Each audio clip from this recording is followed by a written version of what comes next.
Hello students, आओ पास करें UPP श्रृंखला के अंतर्गत एक नए वीडियो के साथ। आज से फिर मैं अपने चैनल पर हूँ। आज बहुत ही इम्पोर्टेंट प्रश्न आपको हल करवाए जाएंगे। जो पहले की सीरीज में हम जिस प्रकार से हल कर रहे थे उसी प्रकार के इम्पोर्टेंट प्रश्नों को लेकर के आज मैं फिर आपके साथ हूँ। तो आइए देख लेते हैं आज का पहला क्वेश्चन क्या है। दो बर्तन ए और बी में स्पिरिट और एल्कोहल की मात्रा क्रमशः 4:5 और 3:1 है। दोनों बर्तनों के मिश्रण को तीसरे बर्तन में किस अनुपात में मिलाया जाए कि जिससे उसमें आधा स्पिरिट और आधा एल्कोहल हो, अर्थात दोनों चीज़ें 1/2 1/2 मिश्रण में आ जाएं। तो सबसे पहले यहाँ पे मिश्रण की ट्रिक से हम क्या करते हैं कि दो चीज़ें दी गई हैं, तो मिश्रण ए में कितनी स्पिरिट है एक तरफ लिख लेंगे और बी में कितनी स्पिरिट है, बी में स्पिरिट की क्या मात्रा है, ये दोनों तरफ लिख लेते हैं। ए में मात्रा और बी में मात्रा। तो ए में मात्रा है, ए और बी में स्पिरिट और एल्कोहल की मात्रा क्रमशः 4:5 है और 3:1 है। दोनों बर्तनों के मिश्रण को किस अनुपात में मिलाया जा रहा है। अब यहाँ पे हम देखेंगे, सबसे पहले ए में स्पिरिट क्या हो जाएगी। ए में स्पिरिट हो जाएगी 4 और 4:5 है, तो अनुपातिक योग को जोड़ देंगे, 5 + 4 = 9 हो जाएगा। तो पहले में 4/9 हो गई और दूसरे का अनुपात है 3 स्पिरिट कितनी है, दूसरे में 3 है, अनुपातिक योग 3 1 4 जोड़ देंगे तो 3/4 इसमें हो जाएगी। यहाँ पे रख दिया। अब मिश्रण को आधा स्पिरिट आधा एल्कोहल है, तो यहाँ पे 1/2 लिख देंगे।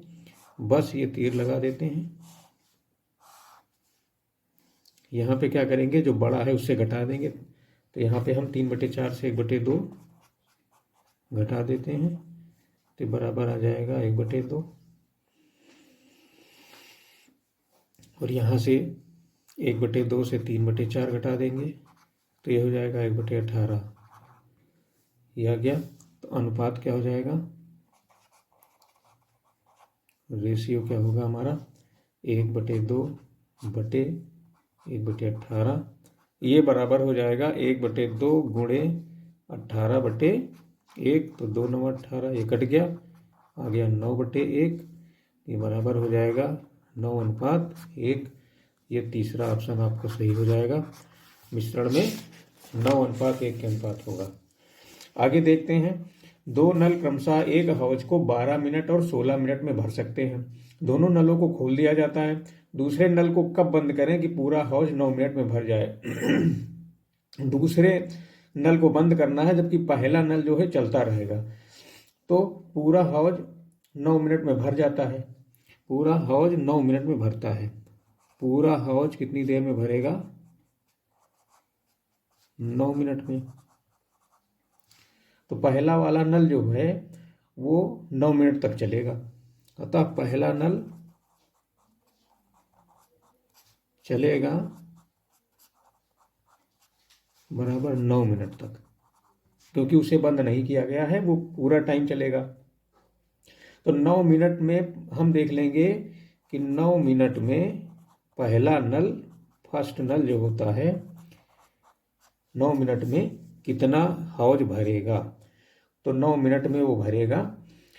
12 मिनट और 16 मिनट भर सकते हैं और 9 मिनट भर सकते हैं। दोनों नलों खोले, दूसरे नल कब बंद करें, पूरा हो 9 मिनट में भर जाए। तो हौज 9 मिनट में भरता है और पहला 12 मिनट में होता है। तो 9 बटे यहाँ पे हो जाएगा 12 बराबर 3/4।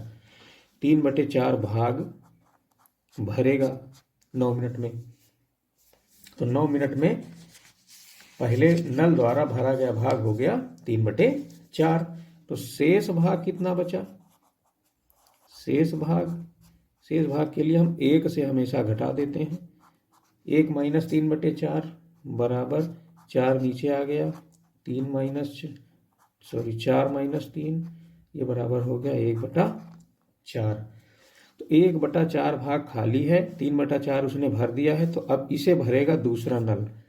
तो इसे कौन भरेगा, इसे भरेगा दूसरा वाला नल, इसे भरेगा दूसरा नल। दूसरे नल द्वारा लिया गया समय, इसलिए दूसरा नल इसको कितने समय में भरेगा ये हम निकाल लेते हैं। 1/4 बचा है, गुणे 16 मिनट में भरता था तो गुणे 16 कर देंगे, 4 चौको 16 बराबर 4 मिनट। ये आंसर आ गया और यह है विकल्प 4 में। चलिए आगे देखते हैं। किसी कक्षा के 60 लड़कों में 40 लड़कों की औसत उम्र 15 वर्ष है और शेष लड़कों की औसत उम्र 17 वर्ष है। पूरी कक्षा की औसत उम्र बताइए। तो सबसे पहले 40 लड़कों की 40 लड़कों की कुल उम्र निकाल लेंगे हम, बराबर। तो टोटल बच्चे हैं 40, औसत आयु से इसकी हम गुणा कर देंगे तो 40 की औसत आयु है 15, तो ये हो जाएगी 600 वर्ष। कितने वर्ष हो जाएगी? 600 ईयर हो जाएगी, 40 लड़कों की हो जाएगी। अब बचे 40 में से शेष 20, टोटल 60 है, तो शेष 20 लड़कों की कुल उम्र बराबर हो जाएगी। तो 20 गुणे 17 वर्ष बता रहे हैं, 17 दूना 34, 340 ईयर इनकी हो जाएगी, 340 साल इनकी हो गई। अब पूछ रहा है पूरी कक्षा की औसत उम्र, पूरी कक्षा की औसत उम्र, पूरी कक्षा की औसत उम्र बराबर, पूरी कक्षा की औसत उम्र कितनी हो जाएगी? 340 प्लस 600, ये पूरी हो गई, बटे टोटल बच्चे हैं 60, ये बटे 60 हो गया, बराबर 940 जोड़ने पे आएगा बटे 60, 0 0 कट गया, बचा 2 चौको 8, 2 सत्ते 14, 2 तिया 6, 47 बटे 3, 3 से 47 में भाग दे देंगे तो 3 एकम 3, 17, तीनों बचे 15, 2, ये कर लिया हमने, 15 सही 2/3 ईयर। आंसर विकल्प नंबर 5। आगे देख लेते हैं अगला प्रश्न क्या है हमारा। सौरभ 4 वर्ष पूर्व विजय से 2 गुना बड़ा था। विजय अभी कितने वर्ष का है? यदि सौरभ 8 वर्ष पहले 14 वर्ष का था, तो हम सबसे पहले यहाँ पे देख लेंगे कि सौरभ की वर्तमान आयु कितनी हो जाएगी। सौरभ की वर्तमान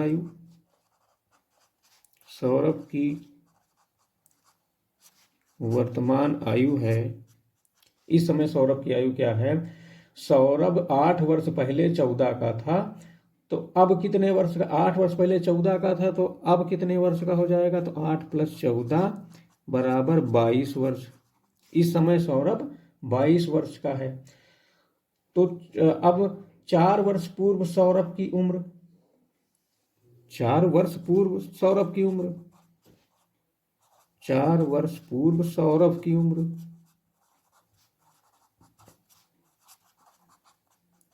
तो 22, अभी 22 है, तो 4 वर्ष पूर्व कितना हो जाएगा? 22 में से 4 गया 18 वर्ष, 4 वर्ष पूर्व 18 वर्ष। अब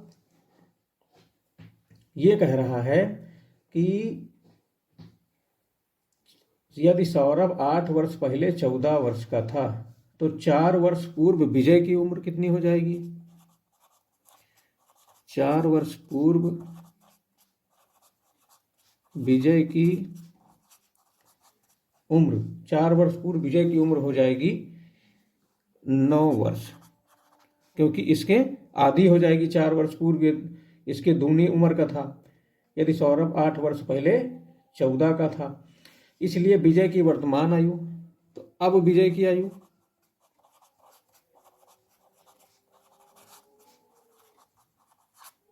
अब विजय की आयु कितनी हो जाएगी? 4 वर्ष पूर्व 9 का था, तो अब कितनी हो जाएगी? 9 + 4 बराबर 13 वर्ष। यहाँ पे ये आधा हो जाएगा इसका, ये हो गया आंसर, और ये हो जाएगा विकल्प नंबर 3। आइए आगे बढ़ते हैं। अगला प्रश्न है, एक आयताकार खेत की लंबाई जो है वो चौड़ाई की दूनी है तथा विकर्ण 20 √5 है। इसके चारों ओर कटीले तार लगाने का व्यय क्या होगा। यदि तार लगाने का व्यय 2 रुपये प्रति मीटर है तो सबसे पहले हम क्या करेंगे, आयताकार खेत की लंबाई चौड़ाई की दूनी है तो मान लेंगे मान लिया खेत की लंबाई बराबर खेत की चौड़ाई बराबर x, तो लंबाई हो जाएगी 2x। और ये मान लेते हैं हमारा खेत है आयताकार खेत का विकर्ण भी दिया गया है 20√5 और लंबाई हमने 2x मान ली है, चौड़ाई x मान ली है। ये यहाँ पे एक आकृति बन रही है त्रिभुज की, समकोण त्रिभुज बन रहा है, यहाँ 90 का कोण है। तो समकोण त्रिभुज में पाइथागोरस प्रमेय से हम बाकी भुजाएं निकाल लेते हैं। तो पाइथागोरस प्रमेय क्या होती है, कर्ण का स्क्वायर यानी 20√5 का स्क्वायर बराबर लंब का स्क्वायर यानी x का स्क्वायर प्लस आधार का स्क्वायर 2x का स्क्वायर। तो 20√5 का स्क्वायर, तो ये कितना हो जाएगा, 20 का स्क्वायर हो गया 400, √5 का स्क्वायर हो गया 5 बराबर इसका हो गया x स्क्वायर प्लस 2 दूनी 4x स्क्वायर, इसका हो गया 4 पंचे 20, ये हो गया 200 बराबर x स्क्वायर और 4x स्क्वायर हो गए 5x स्क्वायर, ये हो गया 2000। 5 को 20 और 2 जीरो और हो जाएंगे, 5 से इसको काट दिया हमने, 5 को 20, 5 शून्यम शून्य, 5 शून्यम शून्य, ये सीधा 5 से कट गया। x स्क्वायर बराबर हो गया 400, तो x बराबर हो जाएगा 20। अगर इसका रूट निकालेंगे तो हो जाएगा 20, तो x का मान आ गया 20। तो जब x का मान 20 आ गया तो चौड़ाई हो गई हमारी 20 और लंबाई हो गई हमारी 2 गुना हो गया इसका, 20 दूने 40 हो गई। इतने मीटर की लंबाई हो गई। अब यहाँ पे हम देखेंगे, ये कह रहा है कि चारों ओर हमें बाड़ लगाना है, तो हमें चारों भुजाओं को जोड़ देना होगा। चारों भुजाएं हमें जोड़ देना है, चारों भुजाएं जोड़ेंगे तो ये हो जाएगा 20 + 40 + 20 + 40, ऐसे ही जोड़ सकते हैं इसको, चाहे परिमाप निकाल लें। तो 40 20 60, 40 100 120, ये कितना आ गया हमारा, 120 मीटर की पूरी बाड़ आ गई। तो 120 मीटर की बाड़ लगाने का खर्च कितने रुपए है, 2 रुपये प्रति मीटर है। तो 120 में 2 का गुणा कर देंगे तो ये हो जाएगा 200 रुपये, 240 आंसर आ जाएगा। और ये विकल्प नंबर 2 में लिखा हुआ है आंसर। आगे बढ़ लेते हैं।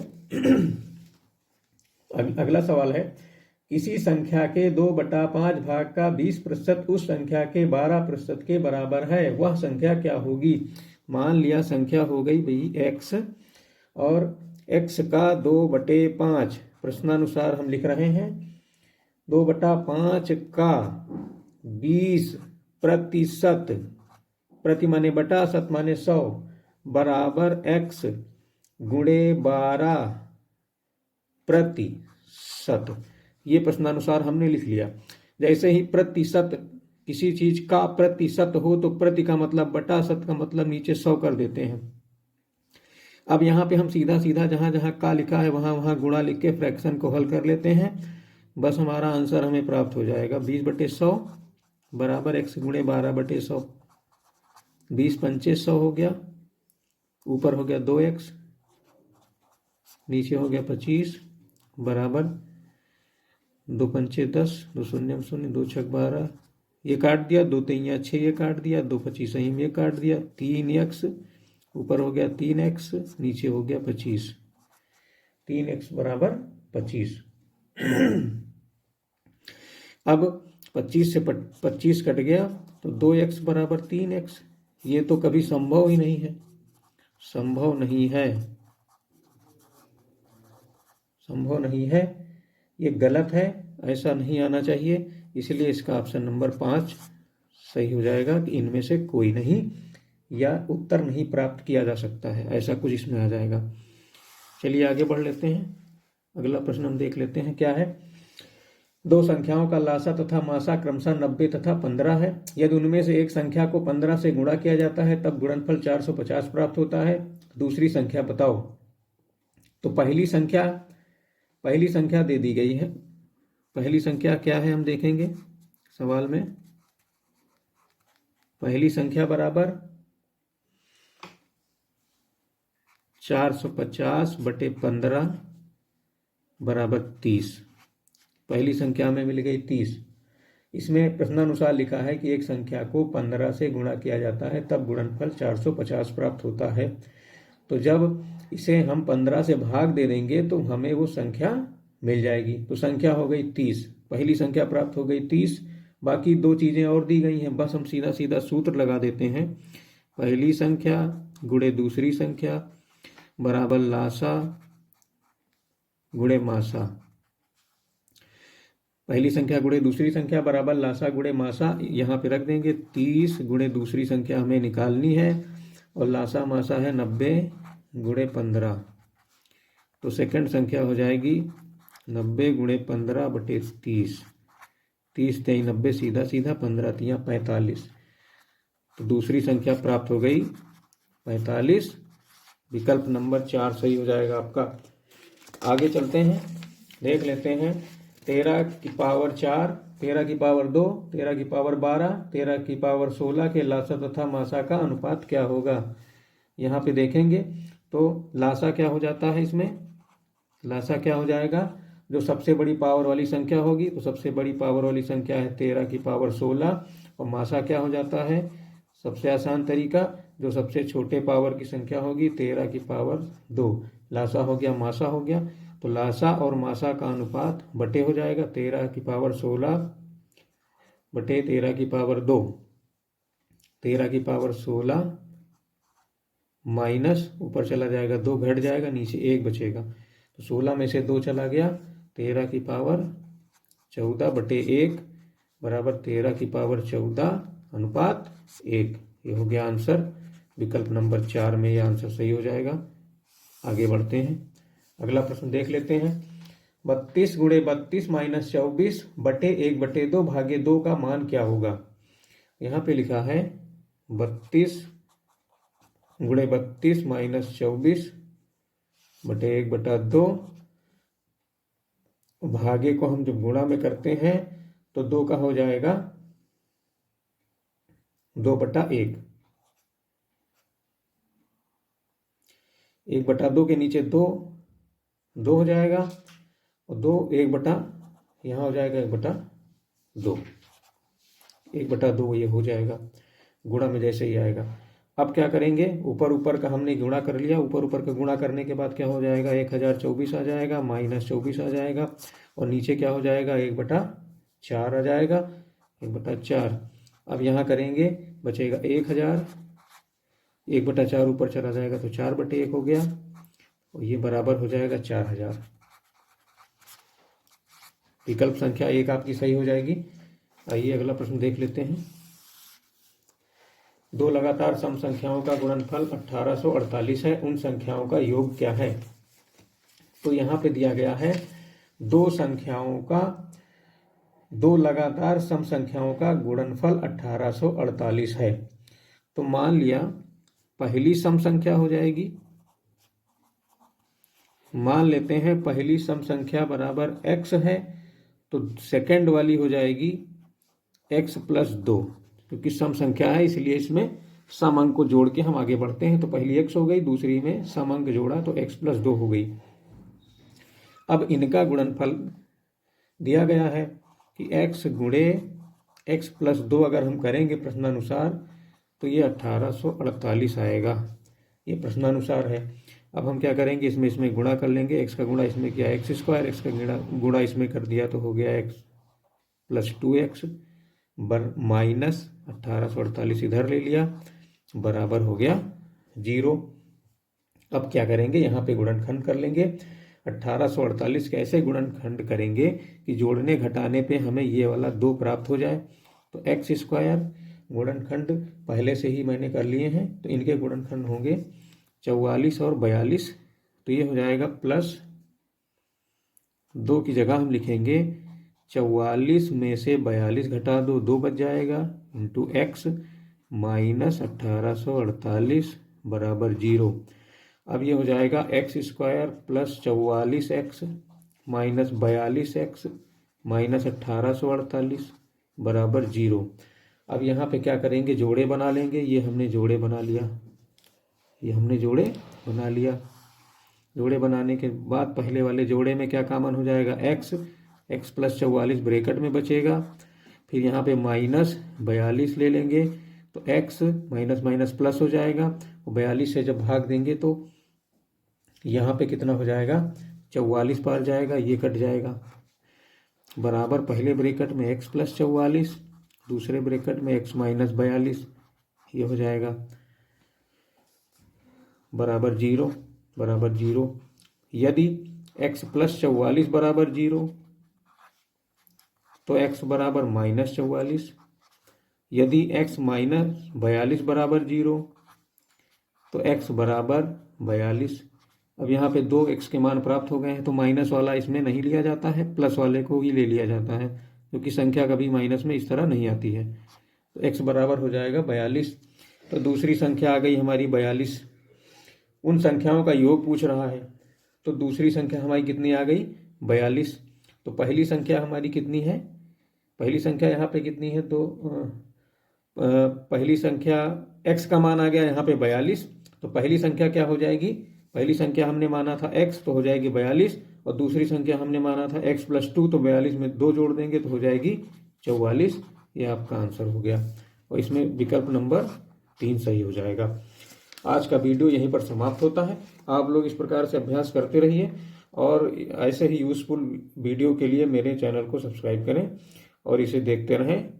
आपकी परीक्षा बहुत ही अच्छे ढंग से निपट जाएगी।